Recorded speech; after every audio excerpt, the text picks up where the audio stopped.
네, 안녕하세요. 반갑습니다. 코인아빠입니다. 자, 오늘 다시 한 번 더 이더리움이 2%대 또 반등을 또 보여주고 있습니다. 당연히 어저께는 또 4%대 반등을 보여줬다 보니까 이 빠진 부분에 있어서 그냥 넘어가기는 어렵겠죠.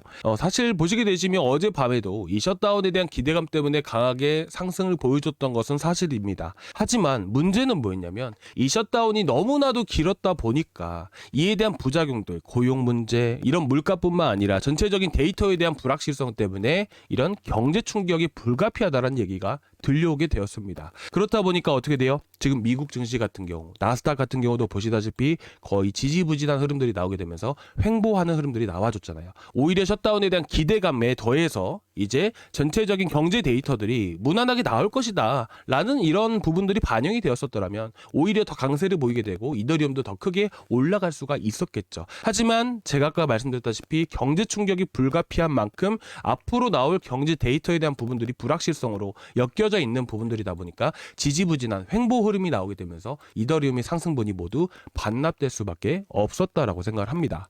자, 그렇다고 해서 이 불확실성으로 인해서 이더리움이 더 크게 떨어질 것이냐? 그건 또 아니다라고 생각을 합니다. 자, 현재 이더리움의 지금 강한 지지와 강한 저항 역할을 해주는 구간들이 뭐라고 말씀드렸었죠? 갭이라고 얘기를 했습니다. 갭에 대해서 처음 보시는 분들을 위해서 다시 한 번 더 말씀을 드리게 되면 이 봉 보이실 거예요. 이 봉 보이시죠? 이 봉과 이 봉 사이 안에 뭐가 있죠? 텅 빈 구간이 있죠. 이 구간을 갭이라고 얘기하는데 현재 이전에 형성이 되었던 자리가 바로 밑에 하단에 3,400불 구간과 위쪽으로는 3,480불. 자, 그리고 그 위쪽으로 보게 되면 3,550불 구간까지 이 갭이라는 게 형성이 되어 있습니다. 그래서 이전에도 흐름을 보시게 되시면 강하게 또 이 구간들이죠. 지지를 해주고 다시 한 번 더 강하게 상승하고 그리고 마찬가지로 지지 구간. 자, 여기가 또 지지 구간 이 되겠죠. 그래서 이 두 구간들을 기준으로 했을 때 보시면 어때요? 또 지지를 해주잖아요. 그렇죠? 그러니까 그만큼 강한 지지 구간인 거예요. 그렇기 때문에 현 시점에서 봤을 때는 3,400불 구간들, 이 검은색 빨간색 라인들이 다 이어져서 여기 오른쪽 차트에 나타나는 겁니다. 그렇기 때문에 이전에 형성이 되었었던, 자, 최근 형성이 되었었던 갭 구간은 3,600불, 그리고 아래 하단 구간이 얼마죠? 3,480불. 그렇죠? 그 밑으로 따지게 되면 3,400불이에요. 그래서 여기 구간들이 모두 지지 구간이다 보니까 다시 한 번 더 강하게 지지해주고 현재 반등을 보일 수가 있었다. 그리고 이 구간들은 강한 지지 역할을 해주기 때문에 현재 지켜주고 횡보하는 흐름들만 나와줄 가능성이 높다라고 생각합니다. 자, 그리고 그 이유는 뭐냐면 이제 현재 시장 참여자들 이 투심 자체가 꺾여버렸다라고 말씀을 드렸잖아요. 그러면 뭐 때문에 꺾였냐? 이 경제에 대한 불확실성 때문에 꺾인 거다라는 부분들이에요. 그에 대한 이런 불확실성이 해소가 되게 된다면 어떻게 될까요? 다시 한 번 더 강세를 보일 수가 있겠죠. 자, 그 시점이 언제예요? 다음 주 초쯤이라는 거예요. 근데 지금 백악관층에서는 안 나올 수도 있다라고 얘기를 하는 것이잖아요. 자, 그렇게 되면 지금까지 시장에 대한 전체적인 흐름들이 어떻게 나와줄 수가 있을까요? 쉽게 보시면 됩니다. 원래는 오늘이랑 내일 뭐가 발표하기로 했죠? 소비자 물가지수와 생산자 물가지수가 발표하기로 되어 있습니다. 그죠? 근데 그게 일단은 나올지 안 나올지도 모르는 시점이다 라는 게 핵심 포인트 첫 번째고요. 두 번째로는 다음 주 초쯤에 나온다라는 게 두 번째 핵심이에요. 나오든 안 나오든 간에 결국 핵심은 뭐냐면 이 데이터들이 금리 인하 기대감으로 이어질 수 있을 만큼 좋게 나와줘야 된다라는 것이죠. 그래서 어떻게 나와줄지도 간단하게 말씀을 드리겠지만 결국 우리가 단타를 현재 하고 있는 입장에서 생각을 해보게 되면 13일부터 해서 15일까지 는 어떻게 보면 단타를 할 수 있는 시장이 계속해서 이어질 겁니다. 왜? 27일부터 19일 사이에 경제 데이터가 발표가 되는 부분들이기 때문에 그 전까지는 불확실성이 퍼지지는 않을 것으로 보고 있는 만큼 이때까지는 셧다운에 대한 기대감이 어느 정도는 시장에 반영이 되는 시점이다 보니까 단타를 할 수 있는 그런 시기들이다. 이렇게 보시면 될 것 같고 불확실성이 퍼질 수 있는 자 데이터가 발표되기 전에는 항상 이런 변동성이 강해지잖아요. 그러니까 변동성이 강해지기 전 일요일부터는 어떻게 보면 변동성이 생길 수 있는 부분들이기 때문에 현 시점에서 우리는 15일까지는 계속해서 단타를 해가면서 조금씩이라도 수익을 보는 이런 전략을 갖자. 이렇게 말씀드리고 싶어요. 그리고 이때 고용지표가 만약에 발표가 된다라고 했을 때 고용이 좋게 나와줘야 될까요? 안 좋게 나와줘야 될까요? 둘 다 아닙니다. 물론 이제 좋게 나와주면 좋습니다. 근데 적어도 예상치를 하회하는 수치만 안 나와주면 돼요. 자, 이게 무슨 말이냐? 최근에 8월 22일 날 기억나시나요? 이때가 언제였죠? 잭슨홀 미팅 때였어요. 그 당시에 이 파월이 무슨 얘기를 했냐면 고용이 조금 데이터가 둔화되고 있는 것 같다. 그래서 우리는 보험성 금리 인하의 성격을 갖고 금리 인하를 해야 된다라고 얘기를 하게 되면서 정말 폭발적으로 상승이 나와줬습니다. 여기서 얘기가 나왔던 건 보험성 금리 인하. 두 번째는 이제 고용 둔화예요. 근데 지금까지 계속해서 둔화가 되어 온 시점이고 여기서 예상치를 하회하게 되면 어떻죠? 이것도 둔화인가요? 아니에요. 이제는 침체로 이어질 수가 있다는 거예요. 그래서 예상치를 하회하는 수준만 안 나와주면 된다. 이렇게 보시면 되세요. 그 다음에 봐야 되는 게 뭐예요? 물가예요. 근데 물가는 언제 발표가 될지 정확하게 나온 것은 없습니다. 하지만 걱정하실 필요가 없어요. 물가는 지금 너무나도 안정적인 흐름들을 보여주고 있어요.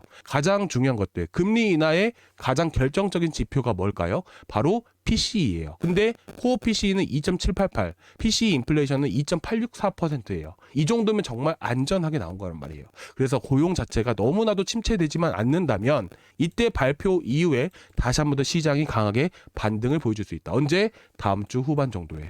이렇게 여러분들께 다음 주까지 흐름들 말씀드리고 투자 전략 어떻게 세워야 된다? 자, 이거에 대해서 말씀드리면서 어떤 것들을 우리가 단타로 노려보면 좋을지까지 정확하게 말씀드릴게요. 자, 지금 이제 제가 어제도 말씀드렸죠. 이더리움이 반등을 보일 때 리스크는 떨어졌어요. 자, 이게 무슨 말이냐? 우리 업비트 안에 있는 상장되어 있는 코인들을 두 분류로 나뉘어봐라 하게 된다면 김치 코인이냐? 김치 코인이 아니냐로 볼 수가 있습니다. 그래서 이제까지 그저께부터 해서 리스크라든지 김치 코인들이 엄청나게 많이 올라왔었죠. 그래서 그때 당시에 이더리움은 좀 많이 하락하는 흐름들이 조금 보였습니다. 그러다가 어제부터 해서 이더리움이 강하게 반등을 보여주니까 김치 코인들이 다시 한번 더 빠지기 시작을 했었어요. 그렇죠? 그러면서 이더리움이 올라감에 따라서 이더리움 네임 서비스, 그리고 이더리움 생태계 있는 코인들, 그리고 에어로드론 파이낸스, 그런 코인들이 당연히 급등할 수밖에 없겠죠. 그래서 여러분들께 말씀을 드렸던 코인들, 그리고 에어로드론 파이낸스는 어저께 또 이슈가 있었던 부분들이기 때문에 제가 에어로드론 파이낸스를 어제 아침 7시에서 8시 사이에 여러분들께 구독자방에서 이슈 설명드리면서 오늘 이거 꼭 보자 하면서 말씀을 드렸던 겁니다. 아시겠죠? 자, 그러면 여기까지 뭐 수익이 나고 안 나고 이런 게 중요한 게 아니고요. 돈의 흐름들이 여러분들께 말씀드린 거예요. 근데 제가 아까 달력 보여드리면서 뭐라고 말씀드렸었죠? 자, 좀 이르면 토요일인데 늦어도 16일 정도부터는 시장의 불확실성이 코앞에 있는 상황이잖아요. 이때는 데이터 발표 일자니까 변동성이 커지는 시기다 보니까 이더리움이 이때 크게 올라갈 수가 있을까요? 크게 올라가기가 어렵겠죠. 그러면 어떻게 돼요? 또 지지부진한 흐름들이 나올 수가 있겠죠. 그럼 그 돈들이 어디로 흘러가죠? 자, 돈의 흐름들 보여드릴게요. 자, 지금 보시는 것은 실질적으로 돈이 어디로 이동되는지를 보여주는 겁니다. 지금 이더리움 및 메이저 코인들 위주로 해서 돈이 쏠리고 있잖아요. 그러니까 이 돈들이 어디로 흘러가요? 지지부진해지면 김치 코인 쪽으로 흘러가요. 그러면 현 시점에서 우리가 리스크 같은 경우에는 어떻게 될까요? 리스크 같은 경우에는 일요일 정도에 한번 이제 단발성으로 반등을 보여줄 가능성이 높습니다. 기술적으로 보게 된다면 360에서 350 정도가 해당이 돼요. 그래서 현 시점에서 일단은 조건이 나와줘야 된다. 일요일날 시장이 좀 변동성이 심해지게 되면서 일부 차익 매물이 나올 수 있는 그런 지지부진한 흐름들이 먼저 첫 번째로 나와줘야 된다. 그게 핵심이고요. 그리고 그 시점에 반등을 보이기 때문에 현 시점에서는 어디까지 떨어질지 모르지만 현재 강한 지지 구간으로 형성된 위치가 350에서 360원 사이이기 때문에 여러분들께 이 주말 동안 안에 우리의 노려볼 코인으로 리스크를 여러분들께 추천을 드리도록 하겠습니다. 아시겠죠? 대응은 제가 항상 여러분들께 약속드리잖아요. 대응은 항상 제가 항상 말씀을 드리고 대응 도와드리고 있습니다. 그래서 어저께 같은 경우에도 제가 이제 에어로드론 파이낸스 아침에 나갔던 거 해가지고 그래도 엄청난 수익은 아니지만 그래도 여러분들께 또 30%대 또 수익 드리면서 또 인증해 주시는 분들도 많이 계셨고요. 충분히 이런 돈의 흐름들만 알고 있다면 여러분들도 수익 많이 나실 수 있고, 그리고 가장 중요한 부분들이 뭐예요? 일단 리스크 추천드렸고 오늘 또 말씀을 드릴 건데 중요한 것들은 이슈를 알아야 돼요. 어떤 이슈예요? 코인이 급등하는 데 있어서 아무 이유 없이 올라가는 경우도 있지만 대부분은 다 이슈가 있어요. 오늘 올라갔던 게 뭐였죠? 스토리 이슈가 뭐예요? 여러분들? 제가 오늘 아침에 올려드렸었잖아요. 바이백 이슈. 그렇죠. 이 바이백 이슈가 어떤 의미가 될 수 있을까요? 주식으로 따지면 자사주 매입이라고 보셔도 무방합니다. 자, 그렇기 때문에 이런 것들이 당연히 이슈가 원래는 있었습니다. 그리고 당시에 보시게 되시면 처음에 원래는 바이백을 이전부터 했었어요. 근데 그 소식 때문에 어떻게 됐죠? 4달러에서 14달러까지 급등을 했었습니다. 근데 그게 지금 원래 끝났어야 되는데 내년 2월까지 연장을 한 거예요. 그럼 단발성으로 한 번 더 급등할 수가 있겠죠. 그래서 아침에 7시에서 8시 사이에 뉴스 올려드리면서 제가 추천을 드린 겁니다. 사실 이런 이슈들은요, 여러분들도 아시겠지만 해외에서 대부분 나오는 이슈들이에요. 그러면 보통 언제 나와요? 우리 자고 있을 때 이슈가 나오겠죠. 그쵸? 그래서 여러분들께 지금 단타 잘하고 잘 따라오신 분들 같은 경우에는 웬만하면 제가 아침에서 7시에서 8시 사이에 올려드리는 이런 이슈들, 정리된 글들 한 번씩은 꼭 보시면 좋으실 것 같고, 보시면서 어차피 제가 다 이런 이슈들이 있는 코인들만 추천을 드리고 있기 때문에 여러분들이 보시면 도움이 많이 되실 수 있으실 거라고 생각을 해서 이렇게 무료로 운영을 하고 있습니다. 그리고 지금 보시게 되시면 자, IP 이제 올라갔다고 해서, 스토리 올라갔다고 해서 매수하지 마시고, 저희가 일단 단기적으로 바로 올라가가지고 한번 매도를 했었어요. 그래가지고 일단 리스크 오늘 노려보시면 좋으실 것 같고요. 일단 지켜보시면서 내려올 때까지 기다려야 됩니다. 그쵸? 그리고 지금 또 1인치. 자, 1인치도 여러분들 보시면 이제 지금 처음 보시는 분들께는 좀 죄송하지만 제가 이렇게 다 나갔던 코인들이에요. 영상에서도 똑같이 나가거든요. 네, 구독자방에서만 나가는 게 아니고 구독자방은 대응방이에요. 대응방.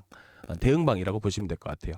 그렇죠? 그래서 지금 1인치 매수하고 지금 들고 가시는 분들이 되게 많으실 거예요. 이거는 뭐 한 번 추천드린 게 아니라 3번 추천을 드렸기 때문에 이에 대해서 잠깐 말씀을 드리면서 일단은 뭐 1인치 같은 경우도 310원 이하 떨어지게 되면 한 번 더 노려보시면 좋으실 코인이니까 한번 말씀을 드리는 거고, 1인치도 이슈가 있었죠. 그래서 1인치 지금 들고 계신 분들을 위해서 간단하게 좀 말씀을 드리고 나서 일단 또 이어서 이더리움에 대해서 말씀을 드릴 건데, 일단 1인치 네트워크 같은 경우 가장 기술적으로 봤을 때 봐야 되는 부분이 뭐라고 있죠? 자, 이제 투매 나온 구간들. 자, 투매는 뭐예요? 물량을 던지는 거잖아요.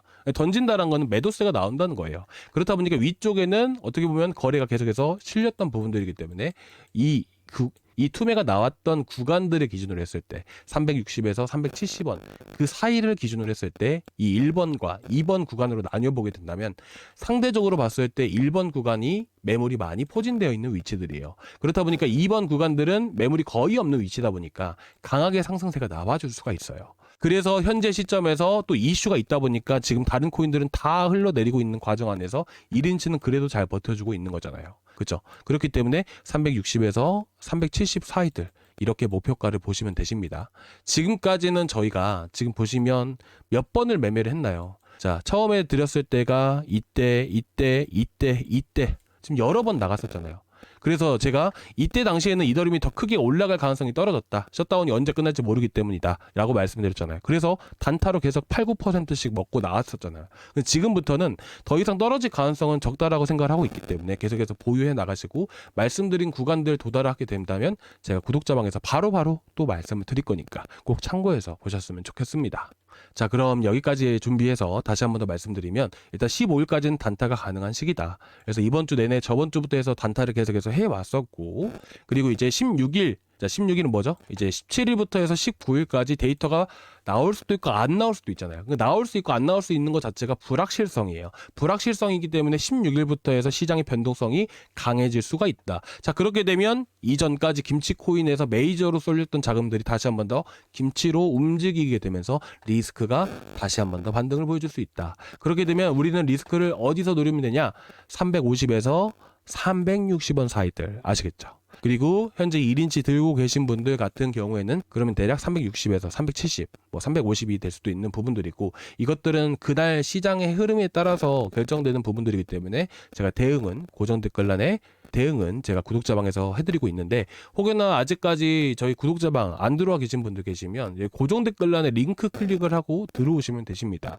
링크를 클릭을 하시면 이 페이지가 나오게 되는데요. 여기서 실시간 소통방 입장 이거 하나만 눌러주세요. 그러면 제가 지금 보고 계시는 구독자방에 바로바로 초대를 해드릴 겁니다. 아시겠죠? 들어오시고 나서 이제 저만 말을 할 수 있는 방이 아니에요. 저희 구독자분들도 다 말을 할 수 있는 방이기 때문에 혹여나 지금 들고 계신 것들 중에서 걱정되시는 것 있으시면 편하게 말씀을 해주세요. 제가 어떤 이슈가 있고 세력들은 어떤 흐름들인지 이런 것들도 좀 자세하게 말씀을 드리도록 하겠습니다.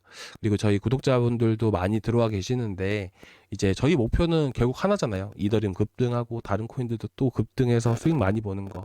이번 시장 잘 이겨나가실 수 있게끔 저도 최선을 다해보도록 하겠습니다. 뭐 저도 똑같이 이더리움 매수한 투자자입니다. 자, 아무튼 그래서 일단은 여기까지 먼저 말씀을 드리고요. 그리고 일정에 대해서도 좀 더 말씀을 드리게 되면 결국 경제의 충격이라고 얘기를 하잖아요. 그러면 경제 데이터들이 잘 나와줘야 됩니다.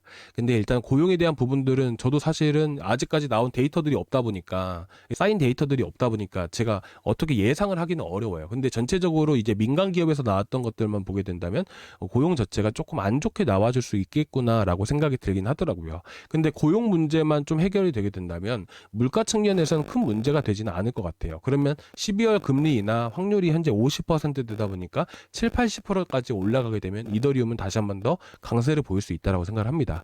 그래서 지금 고용 데이터뿐만 아니라 물가 데이터도 같이 나와줘야 그다음부터 강세를 보인다. 근데 11월 달에 발표되는 게 10월치잖아요. 10월치를 보시게 되시면 이 정도면 진짜 안정된 물가 흐름이에요. 그래서 물가 데이터는 걱정하지 않으셨으면 좋겠어요.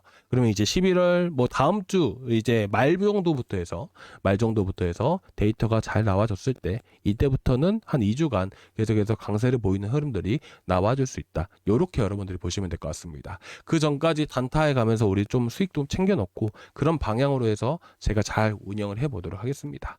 자, 오늘 여기까지 좀 준비를 해왔고요. 다음 시간에 또 뵙도록 하겠습니다. 감사합니다.